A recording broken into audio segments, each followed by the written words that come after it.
주신 주님 주의 나라 임하셨네 이 땅 위에. 오늘 저는 14장을 열었습니다.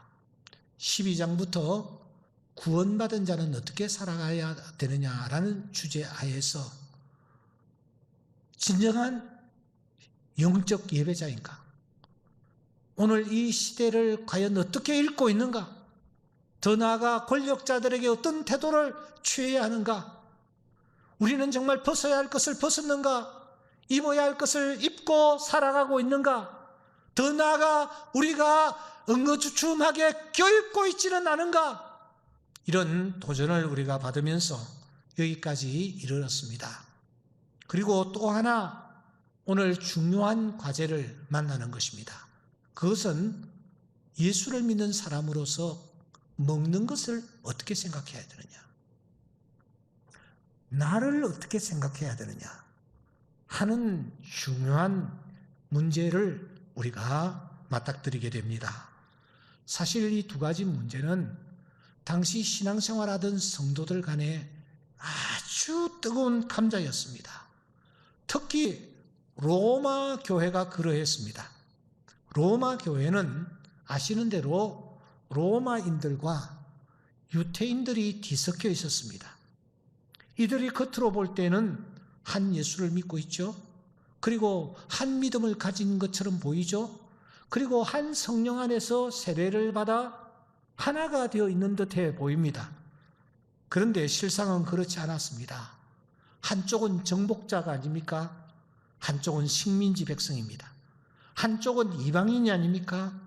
한쪽은 선민이라고 생각하는 사람들입니다. 한쪽은 홈그라운드입니다. 한쪽은 이민자들입니다.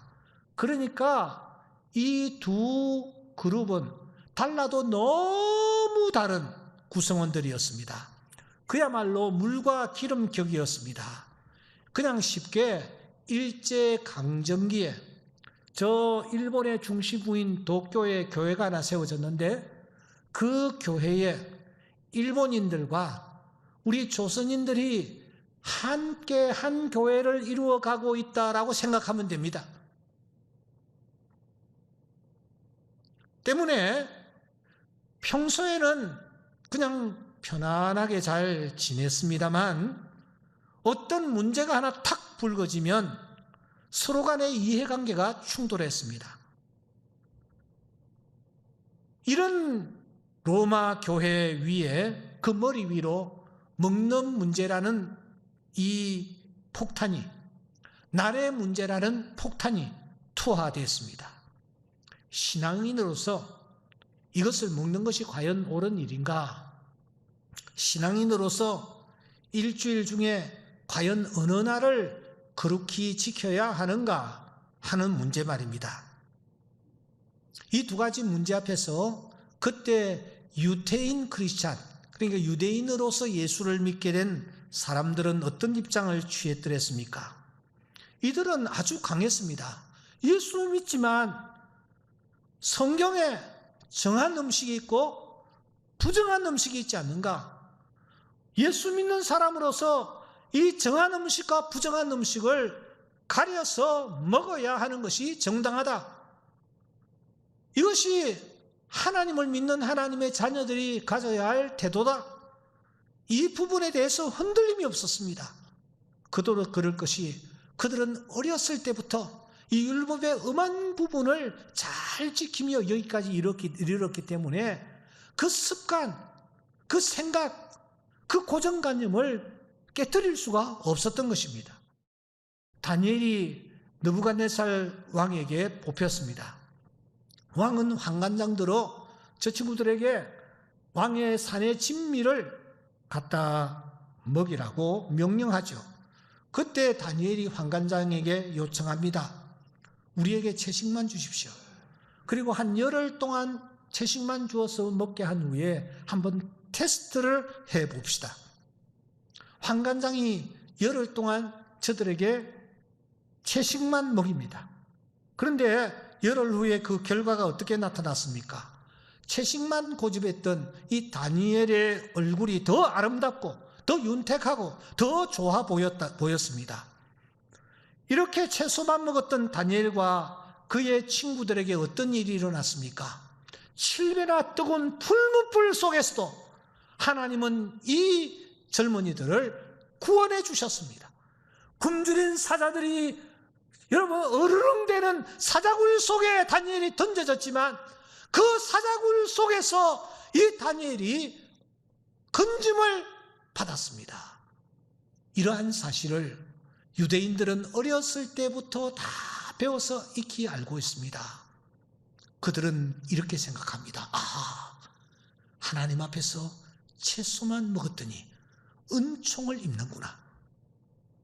채소만 먹은 이 젊은이들이 은총을 입는구나. 그래서 경건한 유대인들은 그때부터 여러분 정한 음식을 먹는 정도가 아니라 아예 고기조차 이제는 입에 대지 않았던 것입니다. 채소만을 고집했습니다. 그러면서 고기를 먹는 것은 죄다라고까지 하며 고기를 먹는 자를 정죄하는 자리에까지 이르게 되었습니다. 심지어 소나 양에게서 나오는 우유를 먹는 것도 죄라고 생각했습니다. 그래서 설거지를 할 때에 우유를 담았던 접시와 또 다른 접시가 서로 섞이지 않도록 세심한 주의를 기울이기까지 했던 것입니다. 그러니까 여러분 이 먹는 부분에 있어서 이 규범이 더 엄격해졌다는 것을 우리가 알 수가 있습니다. 그러니까 예수 그리스도를 믿지만 정한 것, 부정한 것은 가려야 한다고 생각하며 신앙생활을 하고 있었던 것입니다. 날에 대해서도 마찬가지입니다.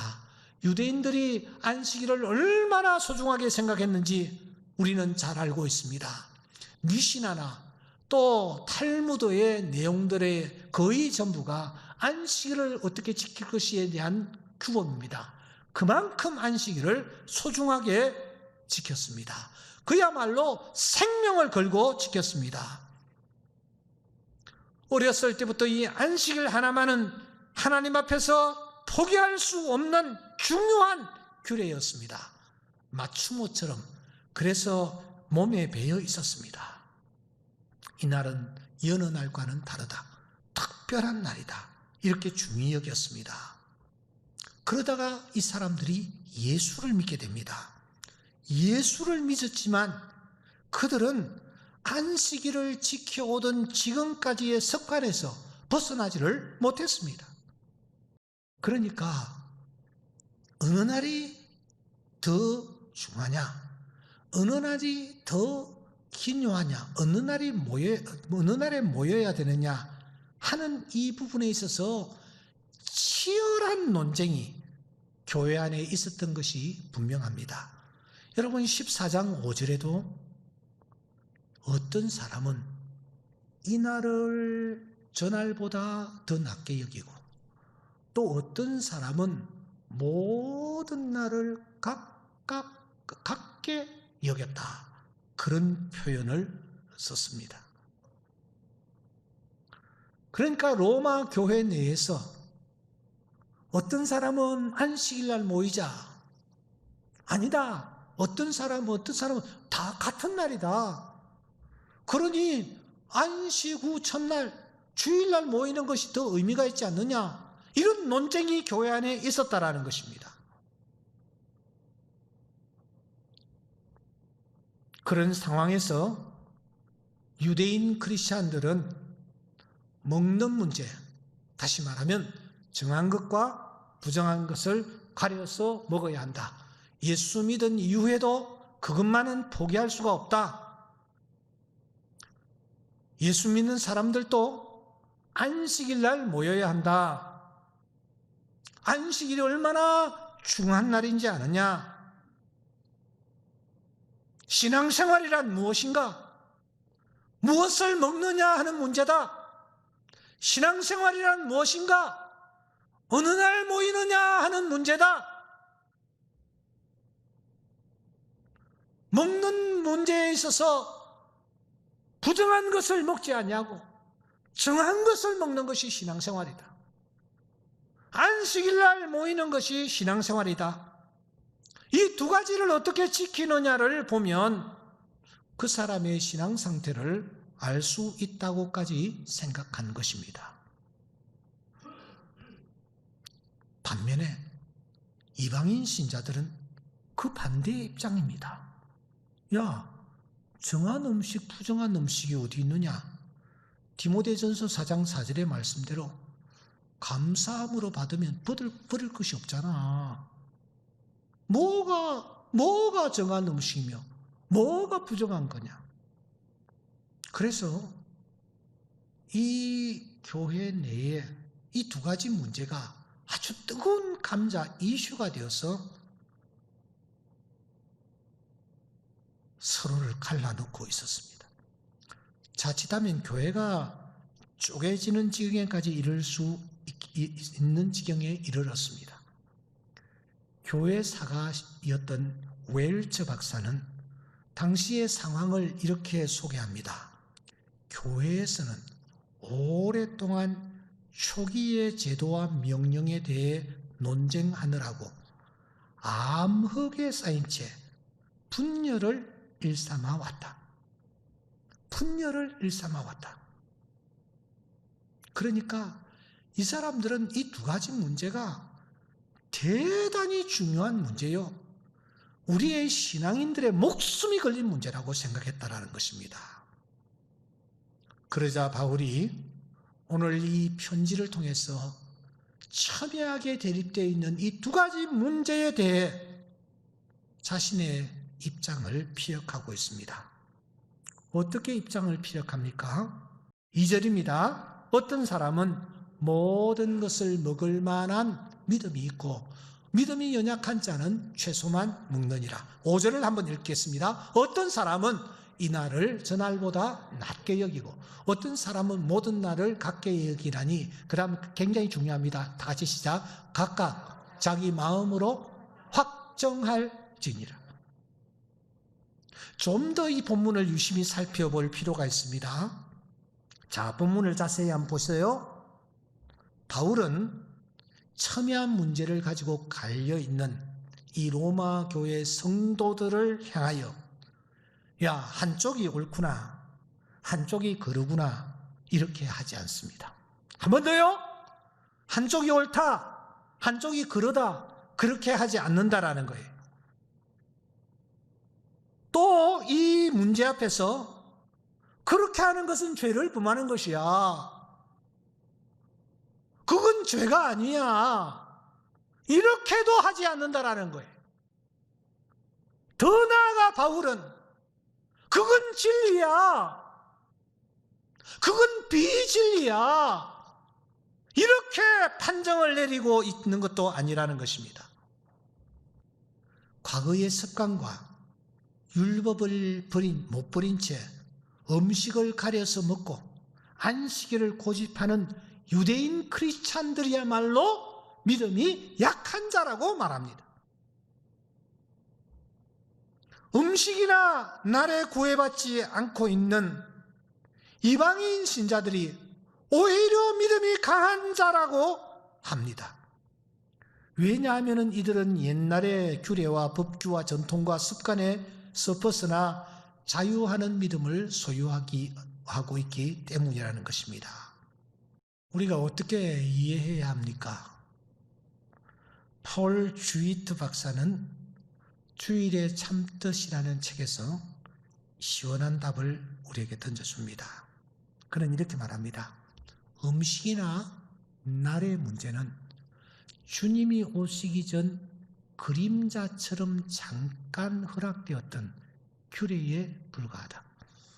예수 믿는 사람들이 신앙생활뿐만 아니라 일상생활에서도 남다르다는 것을 보여주기 위함도 아니라고 생각한다.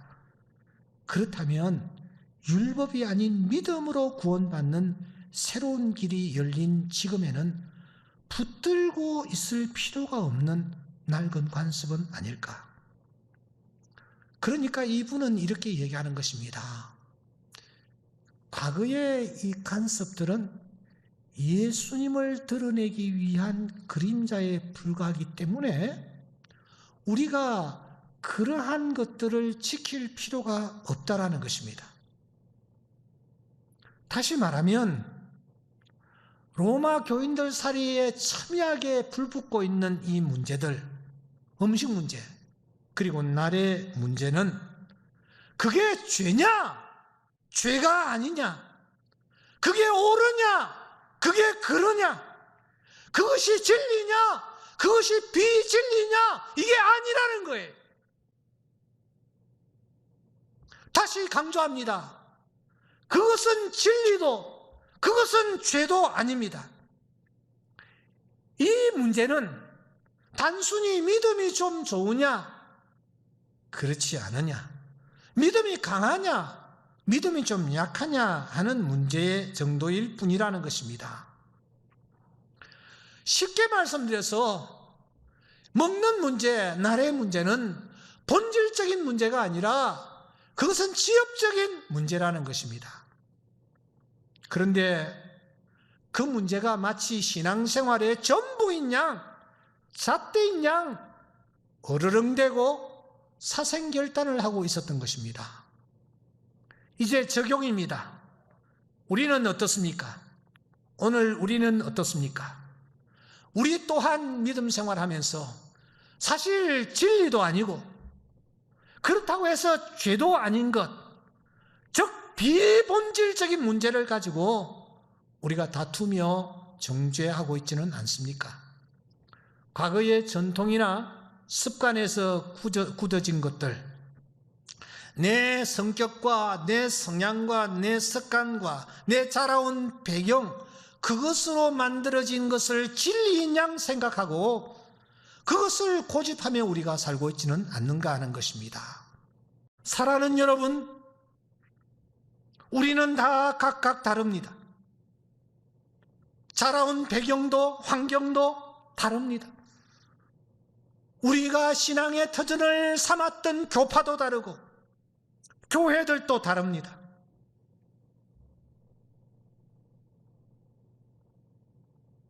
일반적으로 보수적이며 외골수적인 사람들은 믿음이 독실하다라는 평을 듣습니다. 그런데 이런 경우에 가만히 보면 성경의 진리보다는 자신의 생각과 견해와 입장, 오랜 간섭 등에 얽매여 있는 경우가 대부분입니다. 특히 이런 자들은 자신이 가지고 있는 잣대를 가지고 다른 사람들을 지속적으로 비판하고 그리고 정죄하는 경우가 많습니다. 하지만 잊지 마십시오. 바울은 오늘 이런 사람들을 향하여 믿음이 약한 자라고 말씀하고 있습니다. 그렇다고 해서 믿음이 약한 자가 구원을 받지 못한다는 뜻은 아닙니다.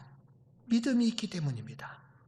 사실 믿음이 약한 자들이야말로 그리스도를 기쁘시게 하는 데 가장 부지런한 열의를 보일 수가 있습니다. 왜냐하면 그들이 믿음이 약하다라는 것은 아직도 그들에게 율법주의의 열심이 남아있기 때문입니다. 복음의 진정한 뜻을 깨닫지 못하고 있기 때문입니다. 이 부분을 놓고 레온 모리스 박사는 이렇게 부연 설명을 합니다.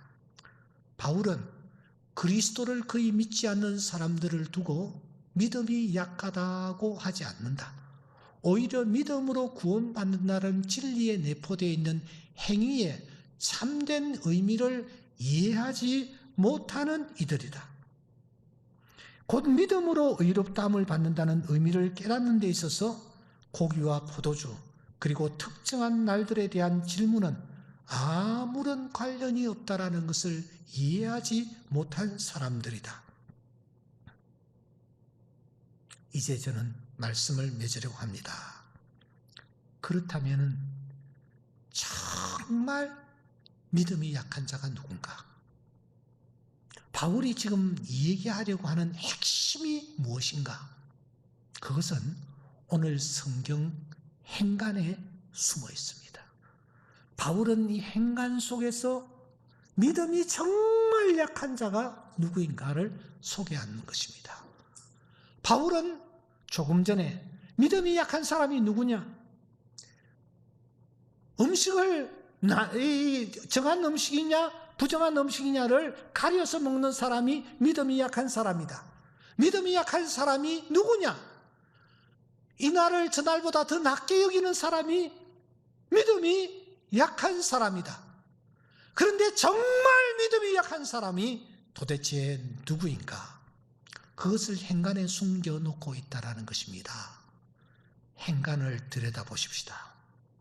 여러분 앞을 바라보시면서 14장 3절을 다 같이 읽겠습니다. 시작.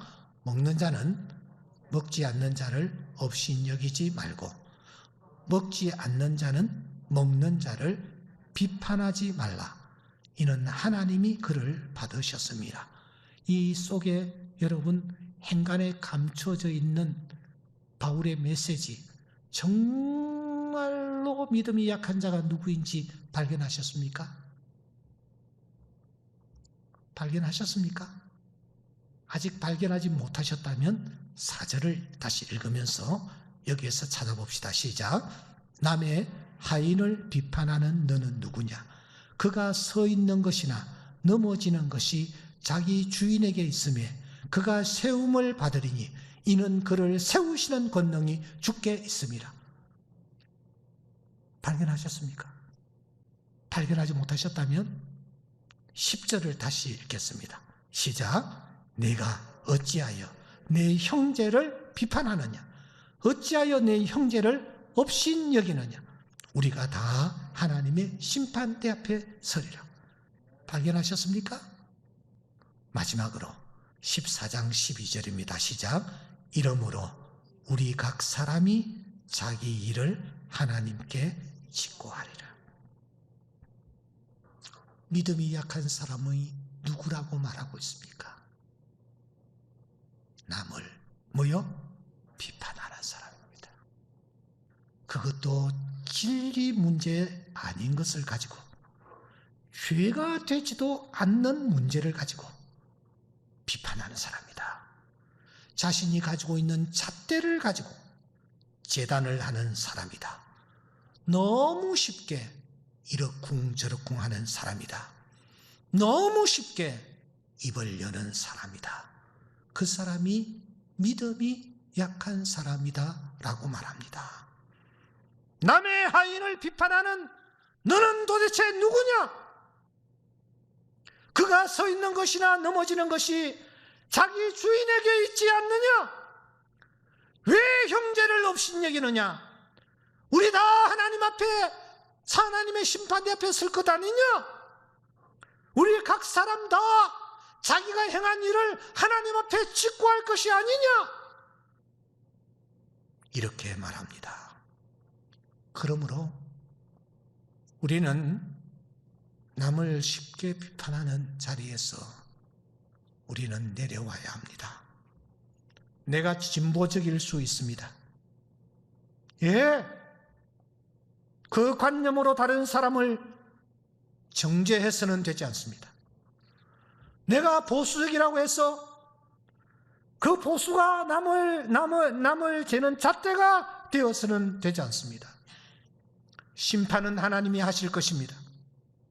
사람들은 믿음이 좋다고 생각하지만 하나님은 약하다고 하실 수 있으며, 사람들은 믿음이 약하다고 하지만 하나님은 강하다고 하실 수 있습니다. 내 판단이 전부가 아닌 것입니다. 우리는 진리 문제가 아닌 것을 가지고, 죄가 되지도 않는 문제를 가지고 남을 판단하고 비방하는 자리에서 내려와야 합니다. 설령 그것이 진리일지라도, 그것이 죄가 된다 할지라도 내 또한 하나님 앞에서 내가 행한 일을 직고할 것이라는 두려움으로 우리가 다른 사람을 용납하고 받아들이는 자가 되어야 합니다. 이런 자가 되기를 힘쓰는 이번 한 주 될 수 있기를 주의 이름으로 축원합니다.